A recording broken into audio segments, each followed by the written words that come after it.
अस्सलाम वालेकुम। आज का जो हमारा लेक्चर है वो है यूनिवर्सिटी विट्स पर। और ये एलिज़ाबेथन ड्रामा के जो हैं वो फाउंडर समझ लें इनको, या सबसे अहम जो प्ले राइट्स हैं वो इन्हीं को समझा जाता है। शेक्सपियर जो कि आप उसे किंग ऑफ इंग्लिश ड्रामा कह सकते हैं, उस उन पे बहुत ज़्यादा यूनिवर्सिटी विट्स का इन्फ्लुएंस है। इनको शेक्सपियर का फोररनर कहा जाता है, और ये जिस दौर में ड्रामा लिख रहे थे उसे golden age of English drama कहा जाता है। विलियम हेनरी हुडसन इनके बारे में, जो आउटलाइन्स ऑफ इंग्लिश लिटरेचर के राइटर हैं, वो लिखते हैं कि we must think of them mainly as a group and must be satisfied with the generalization that each contributed something to the evolution of drama into the forms in which Shakespeare was to take it up। यानी Shakespeare ने जिस अरूज पे drama को पहुंचाया उसमें हर university विट का कोई ना कोई हिस्सा है। अगर हम डेफिनेशन देखें तो ये जॉर्ज सेंसबरी ने टर्म बनाई थी, 19th सेंचुरी के लिटरेरी क्रिटिक और हिस्टोरियन हैं। और उन्होंने कहा था कि जो लेट 16th सेंचुरी में प्ले राइट्स और पैम्फलेटियर्स लिख रहे थे वो बेसिकली यूनिवर्सिटी विट्स थे। और इन्हें क्यों यूनिवर्सिटीज़ विट्स कहा जाता है? क्योंकि ये सब के सब ऑक्सफोर्ड या कैम्ब्रिज यूनिवर्सिटी, या जिसे ऑक्सब्रिज स्कॉलर्स कहा जाता है, यानी ऐसे स्कॉलर जो ऑक्सफोर्ड या कैम्ब्रिज यूनिवर्सिटी, जो कि टॉप यूनिवर्सिटीज़ हैं इंग्लैंड की, वहाँ से पढ़े हुए थे। ये पहले जनरेशन था लंदन का राइटर्स का, जो कि बाकायदा प्रोफेशनल राइटर्स थे, और ये पढ़े लिखे थे, और ये सेक्युलर राइटर्स थे। मोस्टली जो पहले पढ़े लिखे राइटर्स लिखते थे वो रिलीजियस राइटर्स होते थे। और ये जब शेक्सपियर ने अपना करियर बिगिन किया 1580s में, तो ये उस टाइम एक्सट्रीमली पॉपुलर थे, और इन्होंने अपनी एकेडमिक लर्निंग को पॉपुलर एंटरटेनमेंट के साथ मिलाया। और इनका जो प्राइड था यूनिवर्सिटी ट्रेनिंग में, जो कि ऑलमोस्ट एरोगेंस जितना था, उसको उसने रियली वैल्यूबल आइडियाज़ और लिटरेरी मेथड्स के साथ इनका वो प्राइड मिला, और उससे बहुत ही बेहतरीन ड्रामास तख्लीक हुए। 1580s और 90s में हम ड्रामास में देख चुके हैं कि 1567 में पहला पर्पस बिल्ट थिएटर था, और जो बाकायदा गोल्डन एज को इनागोरेट किया वो 1576 के द थिएटर ने किया, और 1587 में ये द थिएटर के साथ ही compete किया द रोज ने। और ये जो तीन हैं उस टाइम पीक पे जा रहे थे प्लेज, सॉरी प्ले हाउसेस, जिनमें इन ड्रामा राइटर्स ने अपने प्लेज परफॉर्म किया। 1559 में एक प्रोक्लेमेशन आई कि कोई भी प्ले जो है वो रिलीजन या कॉमनवेल्थ की गवर्नेंस पे नहीं लिखा जाएगा। 1581 में एक डिक्री आया कि सारे जो प्लेज हैं वो चलने से पहले मास्टर ऑफ रिवल्स यानी कि सेंसर के सामने पेश होंगे। और 1606 में ये एक्ट आया कि 10 पाउंड फाइन होगा गॉड या जीसस के खिलाफ बोलने का, जेस्टिंगली और प्रोफेनली, चाहे आप मजाक में कहें चाहे बदतमीज़ी में करें उनके। And the 10 pound was huge amount, यानी अंदाज़ा लगाएं कि कुछ पाउंड मिलते थे पूरा ड्रामा लिखने के। तो इस दौर में जो यूनिवर्सिटी विट्स हैं वो एग्जैक्टली इमर्ज हुए, जब पर्पस बिल्ट थिएटर जो हैं वो ड्रामा को एक कमर्शियल इंडस्ट्री में ट्रांसफॉर्म कर रहे थे। 7 यूनिवर्सिटी विट्स हैं, जिनमें जॉन लिली हैं, ऑक्सफोर्ड के 3 हैं और 3 कैम्ब्रिज के हैं। जॉन लिली, जॉर्ज पीली और थॉमस लॉज जो हैं वो ऑक्सफोर्ड के हैं। रॉबर्ट ग्रीनी, थॉमस नैश और क्रिस्टोफर मार्लो ये कैम्ब्रिज के हैं। जबकि थॉमस किड जो हैं वो किसी यूनिवर्सिटी में नहीं गए, लेकिन उनका चूँकि लेवल और स्टैंडर्ड और स्टाइलिंग जो है बहुत ज़्यादा मिलती थी यूनिवर्सिटी विट्स के साथ, इसलिए उनको इस ग्रुप में रखा गया। जो लिली हैं वो सिर्फ कॉमेडीज़ लिखते थे। जॉर्ज पीली, लॉज और ग्रीनी जो हैं वो pastoral history, pamphlets, drama, romantic comedy में। थॉमस नेश जो हैं वो मोस्टली स्टाइल और पैम्फलेट्स पे ही थे फोकस, जबकि क्रिस्टोफर मार्लो की जो मेन बात है, जो उनका पॉइंट है, वो उनकी ट्रेजेडी ही है। किड की स्पेनिश ट्रेजेडी जो है वो इतनी मशहूर हुई और यूनिवर्सिटी विट्स के लेवल की थी, इसलिए उनको इस 20 ग्रुप में रखा जाता है। तो सबसे पहले हैं जॉन लेली, जो 1553 से 1606 तक है। इन्हें मास्टर ऑफ विट भी कहा जाता है। ये ऑक्सफोर्ड यूनिवर्सिटी में इन्हें लीडर ऑफ यूनिवर्सिटी विट्स भी कुछ लोग कहते हैं। और ये हुडसन के मुताबिक शेक्सपियर के पहले मास्टर थे। 7 कॉमेडीज़ लिखी, Alexander Campaspe, Endymion, Gallathea, Sapho Phao, Midas और the woman in the moon. इनके की कंट्रीब्यूशन क्या है? यूफिज्म, जो कि एक बाकायदा पोइटिक डिवाइस समझ लें आप, ये जो है ये जॉन लिली ने इंट्रोड्यूस करवाया था। ये एक ऑर्डिनेट बैलेंस्ड प्रॉ स्टाइल की स्टाइल है, जो कि उनके पॉपुलर रोमांस था यूफ्यूज़, उस पर लिखी गई थी। इनके एक रोमांस था द यूफ्यूज़ द एनाटमी ऑफ विट, उससे ये अखज़ किया गया, ये टर्म ही उसी से आई थी। और इसमें बैलेंस्ड क्लॉजेज होते थे, एलिट्रेशन होते थे, क्लासिकल एल्यूजन होते थे, एलेबरेट सिमिलीज होती थी। और शेक्सपियर की अर्ली कॉमेडीज़ को इस स्टाइल ने बहुत ज़्यादा इंस्पायर किया है। कोर्ट कॉमेडीज़ लिखी उन्होंने स्पेसिफिकली क्वीन एलिज़ाबेथ के कोर्ट में परफॉर्म करने के लिए, और चूँकि कोर्ट में परफॉर्म होनी थी तो बहुत ही सोफिस्टिकेटेड विट थी और बड़े ही मिथोलॉजिकल किस्म के थीम्स थे, प्रोज के डायलॉग्स थे। और इनसे सीखा शेक्सपियर ने कि नेचुरल स्पार्कलिंग कॉमिक कन्वर्सेशन कैसे लिखी जानी चाहिए। और विलियम हेनरी रिचसन कहते हैं कि undeniably he was Shakespeare's first master. और जो शेक्सपियर की जो दो कॉमेडीज़ हैं, लव लिव इज़ लॉस्ट और the two gentleman of Verona, ये जो हैं वाज़े तौर पर लिली का इन्फ्लुएंस शो करते हैं और उन्हीं की विटी वर्ड प्ले की और उन्हीं की कोर्टली सेटिंग को कॉपी करते नज़र आते हैं। उसके बाद हैं जॉर्ज पीली, जो कि 1556 से 1596 तक थे, और इनको द वर्सटाइल एक्सपेरिमेंटर भी कहा जाता है क्योंकि उन्होंने बहुत वर्सटाइल चीज़ें लिखी और उन्होंने बहुत चीज़ों में एक्सपेरिमेंट किया। ऑक्सफोर्ड यूनिवर्सिटी से पढ़े हुए थे और लंदन की सिटी लाइफ और सोसाइटी को एक्सप्लोर किया उन्होंने अपने वर्क्स में। अरेंजमेंट ऑफ पेरिस इनकी एक पेस्टोरल कॉमेडी है जिसमें वो क्वीन एलिज़ाबेथ को मक्खन लगा रहे हैं। इसके अलावा ओल्ड वाइव्स टेल एक सेटिरिकल प्ले है, और डेविड एंड बथशेबा ये बिब्लिकल ड्रामा है जो कि हज़रत दाऊद की ज़िंदगी पर है। और इनकी की कंट्रीब्यूशन क्या थी कि इन्होंने ब्लैंक वर्स को डेवलप किया था, और उन्होंने ब्लैंक वर्स को ज़्यादा ईज़ और वैरायटी के साथ जो उनके प्रीडिसेसर थे उनकी निस्बत पेस्टोरल ड्रामा आया, एक डिस्टिंक्टिव इंग्लिश पेस्टोरल टाइप बनाई जो जॉयफुल थी, फ्रेश एंड इररिस्पॉन्सिबल थी। जो इटालियन पेस्टोरल थे वो बड़े ही एग्जॉस्टेड किस्म का पैशन, थके टूटे हुए लोग होते थे, तो इन्होंने एक जॉयफुल फ्रेश और ऐसे लापरवासी पेस्टोरल ड्रामा तख्लीक किए। और इनके जो हैं थीम्स उसमें बहुत ज़्यादा नेशनलिस्ट सेंटिमेंट है और उसमें पेट्रियाटिक थीम्स हैं। और इन्होंने शेक्सपियर के साथ टाइटस एंड एंड्रोनिकस लिखते हुए कोलैबोरेट भी किया। और इन्होंने बहुत ज़्यादा जो विंटर्स टेल जो आप पढ़ेंगे आपके सिलेबस में है वो जॉर्ज पीले से बहुत ज़्यादा इंस्पायर्ड है। उसके बाद आया रॉबर्ट ग्रीनी के टाइम। तो रॉबर्ट ग्रीनी जो है वो 1558 से 1592 तक है। इन्हें फर्स्ट बोहेमियन कहा जाता है। बोहेमियन एक ऐसा शख्स है जो बहुत ही नॉर्म्स के ख़िलाफ़ हो, जो आज़ाद मंश हो। तो ये कैम्ब्रिज में और ऑक्सफोर्ड दोनों में पढ़े हुए हैं और इन्हें फ़र्स्ट नोटोरियस राइटर भी कहा जाता है क्योंकि इन्होंने अपने एकेडमिक्स पर थिएटर को प्रेफर किया। और ये लंदन में एक बोहेमियन आज़ाद आवारा मंश ज़िंदगी गुजारते थे। और इनके मेजर वर्क्स में फ्रियर बेकन एंड फ्रियर बंगे हैं जो एक रोमांटिक कॉमेडी है जिसमें मैजिकल एलिमेंट्स भी आते हैं। इसके अलावा looking glass for London and England जिनमें थॉमस लॉज के साथ मिलकर इन्होंने लिखा। और जेम्स फोर इनकी एक रोमांटिक कॉमेडी है और ये बेशक देखने में लगती है कि हिस्टोरिकल प्ले है लेकिन ये है नहीं, ये रोमांटिक कॉमेडी है। रोमांटिक कॉमेडी लिखी उन्होंने, एक लिरिक चार्म बनाया जो कि शेक्सपियर की रोमांटिक कॉमेडीज़ में नज़र आता है। और इनका एक डिस्गाइज मोटिव था जिसमें डिस्गाइज और कैरेक्टर ट्रांसफॉर्मेशन को उन्होंने दिखाया कि जो बाद में हमें शेक्सपियर के क्लाउन्स और फूल्स जो हैं वो डिस्गाइज जब वो भेस बदलते हैं तो वो बहुत ज़्यादा ग्रीनी से इंस्पायर हैं।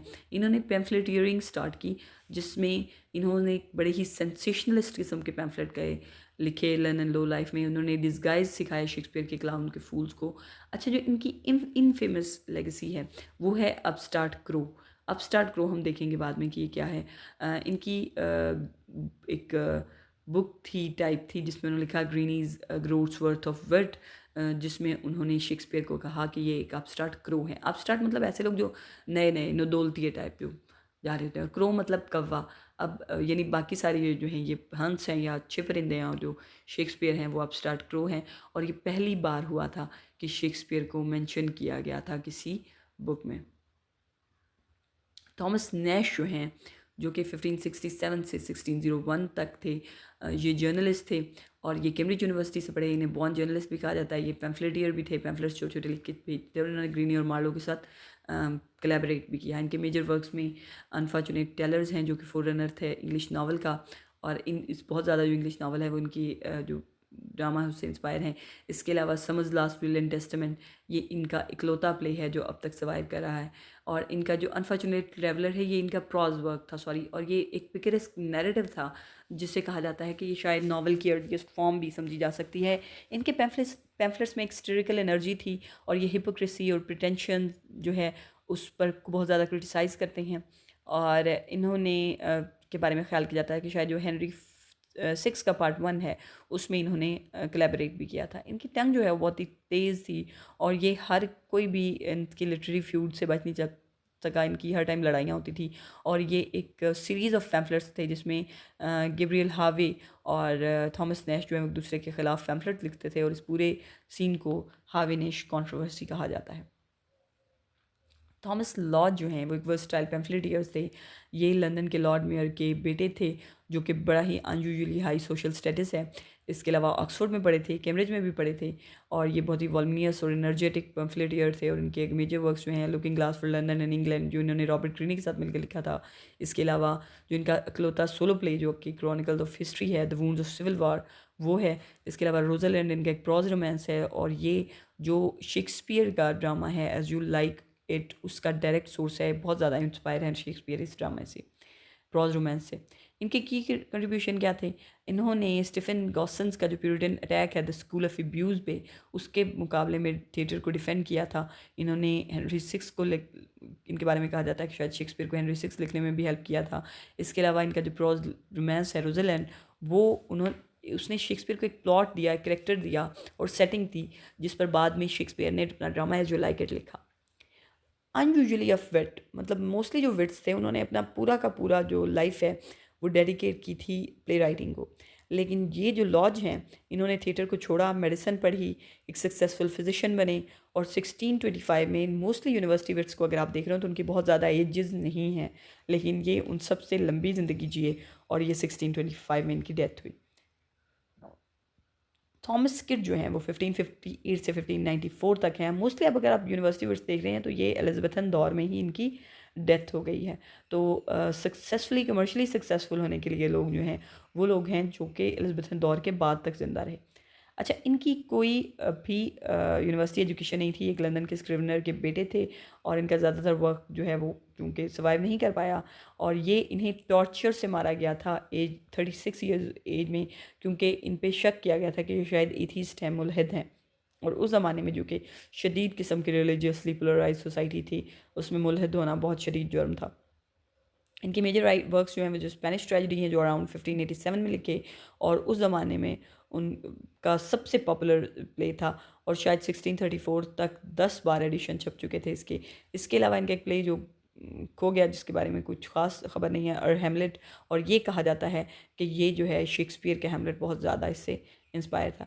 इन्होंने एक जॉनरा इंट्रोड्यूस करवाया जिसमें एलिज़ाबेथन और जैकोबियन ड्रामा को डोमिनेट किया, जिसमें घोस्ट आता है जो कि अपना इंतकाम मांगता है, play with in a play होता है, मैडनेस आती है, चाहे वो असली हो चाहे वो दिखावे की हो, डिले आता है, और एक ब्लडी क्लाइमेक्स होता है, यानी क्लाइमेक्स में बहुत ज़्यादा खून बहता है। और ये जो पैटर्न है इसको बहुत ज़्यादा फॉलो किया इनके बाद में आने वाले लोगों ने।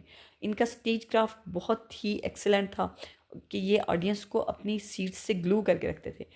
प्रमोद नायर इनके बारे में कहते हैं कि if you blink you missed a murder, यानी आप पलक झपकने में भी इतने मर्डर्स, इतना ट्विस्ट एंड टर्न्स होते थे कि आप पलक झपकते हैं और इतने में एक मर्डर हो जाता है। इनकी थिएट्रिकल पावर बहुत ही स्ट्रॉन्ग थी, और इसने शेक्सपियर की अर्ली हिस्ट्रीज़ और ख़ासतौर पर टाइटस एंड्रोनिकस को बहुत ज़्यादा इंस्पायर किया। और इनके बारे में कहा जाता है कि किड्स के करैक्टर जो हैं वो ट्रैप्ड हैं, because everything has been mapped out for them. हर चीज़ उनके सामने लिखी हुई है, पेश किया, तो उनके पास एक्सप्लोर करने के लिए इनके करैक्टर्स के पास कुछ नहीं आता, तो वो अपनी डेस्टिनीज़ में ट्रैप रहते हैं। क्रिस्टोफर मार्लो, जिसको स्टार भी कहते हैं, जो कि हम पढ़ रहे हैं डॉक्टर फास्टस में, तो ये कैंटरबरी में पैदा हुए थे, कैम्ब्रिज यूनिवर्सिटी के एजुकेटेड थे, उन्होंने बोहेमियन लाइफ गुजारी, स्पाई थे, और बहुत ज़्यादा एक्सटेंसिवली ट्रैवल किया। सिर्फ 5 साल लिखा, और इस 5 साल में भी इन्होंने अपना अरूज जो है वो देखा। एक आम टेवर्न की लड़ाई में 29 साल की उम्र में मारे गए। अगर आप बाकी चीज़ों से कंपेयर करें तो बहुत कम उम्र थे, लेकिन इन्होंने जो चीज़ शेक्सपियरियन ड्रामा को दी, वो इनसे बड़ी बड़ी उम्र वाले राइटर्स भी नहीं देख सके, कि इन्होंने एक माइटी लाइन इंट्रोड्यूस करवाई, जिसमें ब्लैंक वर्स को इन्होंने इतनी अच्छी तरह परफेक्ट किया कि वो एक परफेक्ट मीडियम बन गया इंग्लिश ड्रामा का। और इसके लिए बेन जॉनसन में बाद में टर्म इंट्रोड्यूस करवाई थी, मार्लोज माइटी लाइन।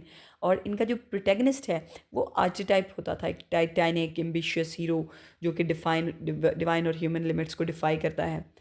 इसके अलावा इनके जो कैरेक्टर्स थे उनमें एक साइकोलॉजिकल कम्प्लेक्सिटी होती थी।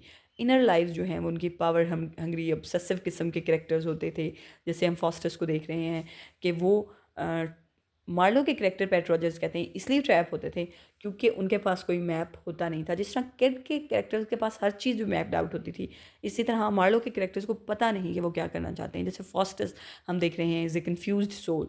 इनकी बॉक्स ऑफिस सक्सेस बहुत ज़्यादा थी। सिर्फ 1593 में ही अगर हम फिलिप हैंसलो के थिएटर का रिकॉर्ड देखें, जो कि मार्लो के प्ले शो किया करता था, जिसमें जो ऑफ माल्टा है और मैसेकर एट पेरिस है, ये सबसे ज़्यादा जो हैं इसमें लोग देखने के लिए आए। इनके जो प्ले हैं, टिम्बरलेन द ग्रेट है, वो एक नई किस्म की ट्रेजेडी थी, जिसमें मार्लो ने अपनी माइटी लाइन इंट्रोड्यूस करवाई। जो डॉक्टर फास्टस हैं, वो man's quest for knowledge and demonic power है। जो ऑफ माल्टा में एंटी सेमेटिक कैरिकेचर है, यानी एंटी सेमेटिक यानी यहूदियों के ख़िलाफ़ है। और यही सेम हम मर्चेंट ऑफ वेनिस में भी देखते हैं, जिसमें सिमिलर एक करेक्टर ड्रा किया है शेक्सपियर ने। इसके अलावा एडवर्ड टू में ड्रामेटिक टेंशन है ड्यूटी और डिज़ायर के दरमियान में, और इस ड्रामा ने शेक्सपियर के हिस्ट्री प्लेज को बहुत ज़्यादा इन्फ्लुएंस किया। मार्लो का शेक्सपियर पे इन्फ्लुएंस इतना स्ट्रॉन्ग है कि इसके बारे में एक बात मशहूर है कि चूँकि शेक्सपियर की पीक 1593 यानी मार्लो की डेथ के बाद शुरू हुई, तो बहुत से लोग जो हैं, और शेक्सपियर की अर्ली लाइफ के बारे में इतनी ज़्यादा इन्फॉर्मेशन नहीं है, और शेक्सपियर की कोई प्रॉपर यूनिवर्सिटी एजुकेशन नहीं है। इसके बावजूद सारी यूनिवर्सिटी विट्स से बेहतर जो हैं वो प्लेज लिख लेते थे, और बहुत ज़्यादा मार्लो की माइटी लाइन उन्होंने यूज़ किया। तो इसके बारे में एक इतनी ज़्यादा इन्फ्लुएंस है कि एक मिथ मशहूर हो गई कि शायद मार्लो ही, चूँकि वो स्पाई थे और भेस बदलने में के माहिर थे, तो शायद मार्लो ही बाद में शेक्सपियर के नाम से लिखते रहे थे, और वही शेक्सपियर हैं असल में। आप इससे अंदाज़ा लगा लें कि कितनी ज़्यादा हैं। जनवरी 1593 में शेक्सपियर और मार्लो दोनों के प्लेस चल रहे थे रोज़ पे, और उन्होंने कहा जाता है कि ये मिथ इसलिए डिस्पेल की जाती है कि उन्होंने कहा जाता है कि शायद उन्होंने एक प्ले हाउस में टाइम भी इकट्ठे गुजारा होगा, क्योंकि वो दोनों के प्लेस चल रहे थे और दोनों सक्सेसफुल थे। डिफरेंस क्या है, वो जो पैट रॉजर्स कहते हैं, वो कहते हैं किट के कैरेक्टर जो हैं वो ट्रैप्ड हैं क्योंकि हर चीज़ मैप्ड आउट है। मार्लो के कैरेक्टर जो है वो ट्रैप हैं क्योंकि वो उनको कुछ पता नहीं है। किड्स, इसका ये इससे साबित होता है कि जो किड्स की वर्ल्ड है वो डिटर्मिनिस्टिक है, पहले ही आपको पता होगा कि इसके बाद ये होगा। और मार्लो जो है वो एक रेस्टलेस और फ्यूटाइल स्ट्राइविंग की कोशिश कर रहे हैं, जैसे कि फास्टस जो है वो बचने की कोशिश कर रहा है। वो जिस चीज़ की कोशिश कर रहा है, ना उसे पावर मिलती है ना उसे सल्वेशन मिलती है। तो ये जो चीज़ें हैं, जो एक उसकी एंग्जाइटी है उसके कैरेक्टर की, ये बहुत ज़्यादा शेक्सपियर में भी आई। शेक्सपियर का अगर ट्रायलस एंड क्रेसिडा देखें, जिसमें why she is a pearl whose price has launched above the 1000 ships. अब अगर इसमें डायरेक्ट इकोज देखें, अब हम डायरेक्ट लाइंस कंपेयर करें, तो मार्लो के डॉक्टर फास्टस में वो लाइन बोलता है कि was this the face that launched 1000 ships, यानी वो हेलन ऑफ ट्राई के बारे में ये बात कर रहे हैं फास्टस कि क्या ये वही चेहरा है जिसकी वजह से हज़ारों जंगी जहाज़ निकल आए थे। और यही सेम लाइन जो है ट्रायलस एंड क्रेसिडा में शेक्सपियर ने यूज़ की है। इसके अलावा टिम्बरलेन में एक टाइटैनिक एम्बिशन है, यानी जो अमीर तैमूर की है, जिसमें बहुत बड़ा माइटी कोई करना चाहते हैं और वो एक बहुत पावर हासिल करना चाहते हैं। वही सेम कैरेक्टर जो है वो रिचर्ड थ्री में एक विलनस ओवर रीचर का कैरेक्टर शेक्सपियर ने भी क्रिएट किया। इसी तरह जू ऑफ माल्टा में एक लालची जो है वो जालिम जू का कैरेक्टर तख्लीक किया बैराबैस का मार्लो ने, और सिमिलरली एक कैरेक्टर शाइलॉक का क्रिएट किया मर्चेंट ऑफ वेनिस में शेक्सपियर ने। इसी तरह एडवर्ड टू में एक सिमिलर पैसेज है, और वही सिमिलर पैसेज जो है जिसमें एक हिरन को मारते हुए शायरी का, वो एज यू लाइक इट में भी आता है। यानी एक तो शेक्सपियर वैसे इन्फ्लुएंस है, और शेक्सपियर के एग्जैक्टली कॉपीज़ भी हैं उसकी। कॉमन थीम्स क्या थी? एंटीसेमिटिज्म था, यहूदियों को बहुत बुरा भला कहा गया है। रिवेंज था, जो कि किड्स की स्पेनिश ट्रेजेडी ने बहुत ज़्यादा इस्टेब्लिश कर दिया था जॉनरा के तौर पर। सुपर नेचुरल में आते हैं, मार्लोस के डॉक्टर फास्टस में आप देख रहे हैं डीमंस आ रहे हैं, मैजिक हो रहा है, एंजल्स आ रहे हैं, और ग्रीनी में जो है वो मैजिक आ रहा है। इसके अलावा डिस्गाइज, ग्रीनी के रोमांस में डिस्गाइज बहुत ज़्यादा होता है, यानी वो भेस बदलते हैं बार बार, और शेक्सपियर ने भी बहुत बाद में यूज़ किया। इसके अलावा हीरोइक ट्रेजेडी हैं, जैसे कि मार्लो की टिम्बरलेन है। पेस्टोरल है, जैसे कि पीले का रेजिमेंट ऑफ पेरिस है, या लिली के गलेथिया है। और क्लासिकल लर्निंग, चूँकि सारे के सारे वर्ड्स जो हैं यूनिवर्सिटी के पढ़े हुए हैं, तो उन्होंने अपनी कोई ना कोई इन्फॉर्मेशन, जैसे कि हम डॉक्टर फास्टस पढ़ते हुए देख रहे हैं कि स्टार्स और ज्योमेट्री और इस तरह की चीज़ें फोर्सली इंट्रोड्यूस करवाई जा रही हैं कि ये दिखाने के लिए कि बहुत पढ़े लिखे लोग हैं। इसके अलावा एक ह्यूमर ट्रेडिशन थी। मिडिवल फिजियोलॉजी के बारे में कहा जाता है कि जैसे सर्द, गर्म, खुश्क, गर्म तर किस्म के मिजाज होते हैं ना, इस तरह मिडिवल फिजियोलॉजी जैसे हुक्मा है उनके मुताबिक जो खून है उसमें बलगमी मिजाज होता है, सिफरा का मिजाज होता है, खूनी है, बादी है, ये मिजाज होते हैं। तो इसी तरह हर पर्सनालिटी टाइप जो है उसमें ख़ास किस्म का ह्यूमर जो है वो यूज़ किया जाता है। और इस आइडिया को यूनिवर्सिटी विट्स ने यूज़ किया, और इसी आइडिया को बेन जॉनसन ने बाद में डेवलप किया अपने कॉमेडी ऑफ ह्यूमर्स में। करेक्टरिस्टिक्स क्या थे जो कॉमन थे, जिसकी वजह से ये ग्रुप हैं, सब ने यूनिवर्सिटी ऑफ एजुकेशन हासिल किया है, सब प्रोफेशनल राइटर थे, सभी एरोगेंट थे, बहुत सारे यूनिवर्सिटी से पढ़ के आए थे, सब लोगों ने कोलैबोरेशन की एक दूसरे के साथ, दूसरे राइटर्स के साथ। पैम्फलेटियरिंग बहुत ज़्यादा थी, सेंसेशनल प्रॉज लिखते थे, लंदन लाइफ के बारे में, क्राइम के बारे में, मोरालिटी के बारे में, बोहेमियन लाइफ्स थे, सोसाइटी के मार्जिन पे रहते थे, बहुत ही आज़ाद मंश ज़िंदगी गुजारते थे। इसीलिए इनमें से अक्सर जो है वो जवानी में ही मारे गए मामूली लड़ाइयों में। और इनकी अगर एक्सपेरिमेंटेशन देखें तो इन्होंने ब्लैंक वर्स एक्सपेरिमेंट की, romantic comedy, revenge tragedy, historical drama, इसको ये पीक पे ले गए। अगर हुडसन को देखें तो कहता है कि वही बात जो हम पहले कर चुके हैं कि हमने ये बात याद रखनी है कि इन सब ने शेक्सपियर जो कि एक इंग्लिश ड्रामा के पीक हैं, उनमें कुछ ना कुछ कंट्रीब्यूट किया है। अच्छा, अपस्टार्ट क्रो कंट्रोवर्सी हम पहले भी देख आए हैं, वो थी क्या?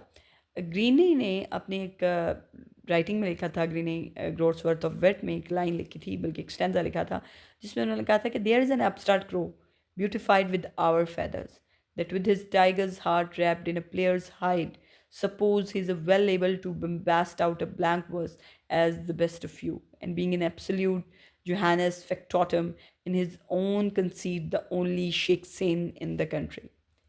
पहली बार ऐसा हुआ कि शेक्सपियर को बाकायदा नाम लेके शेक्सीन उनको लेकर क्रिटिसाइज़ किया गया। और इससे इससे चीज़ें क्या है, इससे एक तो सजेस्ट होता है कि शेक्सपियर ऑलरेडी पॉपुलर थे यूनिवर्सिटी विट्स के, कि वो यूनिवर्सिटी विट्स उनको जानते थे और उनसे जेलस भी होते थे।